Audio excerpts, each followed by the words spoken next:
The Seahawks take their 3-0 record across the country to face off against the 1-2 Miami Dolphins.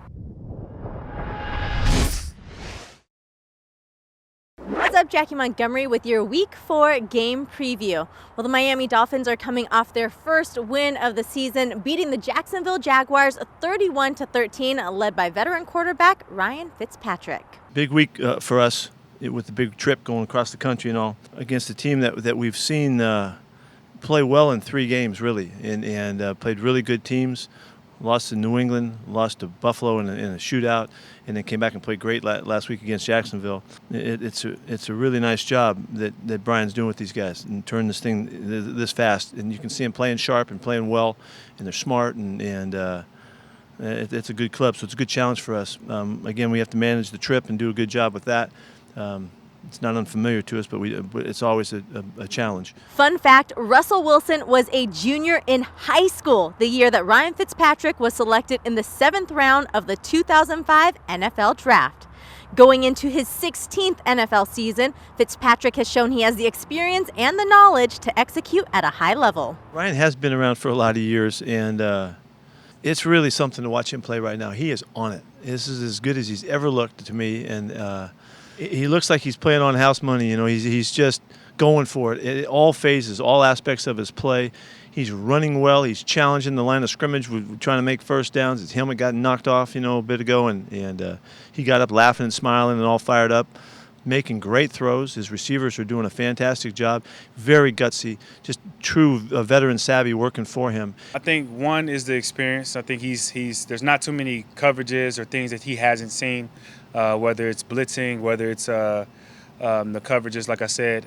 So that's definitely, you have to understand you're playing a veteran guy. And then, watching the game, if you watch the game, his energy really ignites that team. So whenever he gets a good throw or makes a big play, whether he, runs the ball or anything like that, it really ignites that whole offense. And so that's another aspect that you want to try to slow down. The moment he starts screaming into the camera, something's going right for him. Looking at Miami's weapons, they really have been spreading the ball out in the passing and run game. That said, one guy who has been a dual threat is University of Washington product Myles Gaskin. The second-year running back leads the team with 152 rushing yards and in receptions with 15. Myles is playing really good. He's pushed himself right to the front. He's the lead ball carrier. He's got twice as many carries as the next guy because the way he plays. He's their leading receiver, at about 15, 16 catches, something like that. He's playing really good football. He's tough, creative with the ball in his hands, makes special plays. And you can see why they've done a great job to just let the best guy out there go, and that fits their offense and their style, and he's that right now. So I think they have a really good running game. Definitely feel like they use their tight ends in different ways. They use their receivers a little bit more than most teams do, as far as kind of putting them into the box and bringing them around on counter plays and things of that nature. So it's a unique running style. Something I think if you just come downhill and play fast, you'll be able to knock it out. So it'd be a challenge, but, we've been doing really well in the run, and I think that'll continue. As for the Dolphins defense, they are allowing close to 400 yards a game. They have some new faces on defense, including linebacker Kyle Van Noy, who leads the team in sacks. Very committed man-to-man team, very well coached. Coach Flores and the staff do a terrific job. And then just really on some of the third down stuff, you see they do a nice job of being multiple with some of their blitz packages and what they do.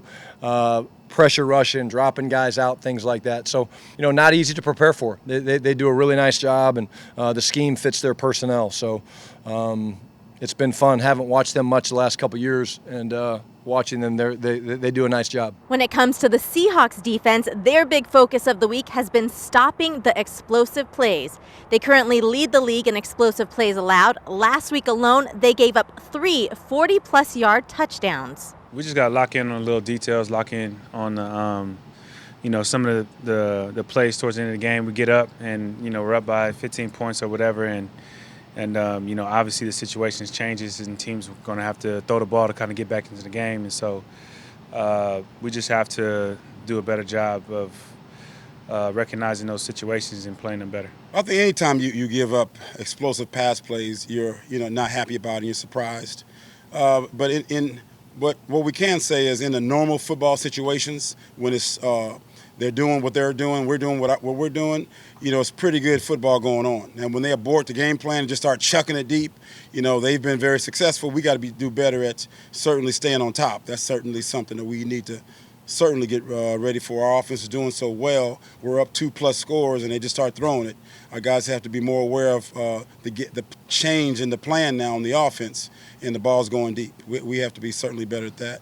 But then there's a lot of good things we are doing. We can't overlook all the really, really good things that are going on. But at the same time, we can't give up those explosive plays and expect to be one of the best. On the flip side of allowing a league-high 431 passing yards per game, the Seahawks Run Defense has been stout. They rank second in the NFL, allowing an average of just 67 yards on the ground. I think it's our fronts that we're playing. We're kind of switching up the fronts a little bit. I think, everybody's playing real sound, coming down, making the plays that we need to make. And then I think, too, when the offense is scoring the way that they're scoring, it puts the offense in a position where they have to keep up, and running the ball is not going to do that. The Seahawks offense and Russell Wilson have been cooking up a storm to start the season. The quarterback was recently named NFC Offensive Player of the Month for September. The offense ranks in the top 10 for points per game, passing offense, and total offense, thanks to all the weapons at Wilson's disposal. I think it's been really cool just, having great weapons. I think that's, when you're playing offensive football, and you play on offense, you're a quarterback. You want to have great weapons. It helps the game. It makes things a little bit easier, and guys can make a lot of great plays. I think at the receiver position, with the plethora of guys that we have, and guys like Tyler, and guys like DK, guys like Demo and Swain stepping up and stepping in. I mean, they're great players, and I think from the tight end position standpoint. To have those, I don't need to go through the guys again, but just having that many guys that can make that many plays and catch the ball, have all the confidence in the world. The same thing with the running backs; they can catch it and run it. I mean, we're running, for 100+ yards pretty much every game in that sense, and so we want to be able to keep that going and do that too as well. And so it's always a great thing to play quarterback and know that you got great skill position players, and I think that's an important part, especially at this point in my career. It's one of those things that. You want to separate. You want to be able to maximize every opportunity, every play, every possession, and do special things and go win the Super Bowl. And I think that's part of being your 9th year of this. It's a blessing just to have great players, and I think it definitely makes a difference. Well, the last time these two teams faced off, the Seahawks came out on top in a 12-10 home win back in 2016. But the last time the Seahawks won on the road in Miami was back in 1996. Well, kickoff for the game is set for 10 a.m. Pacific. You can watch it live on Q13 Fox or listen to it on the Seahawks Radio Network.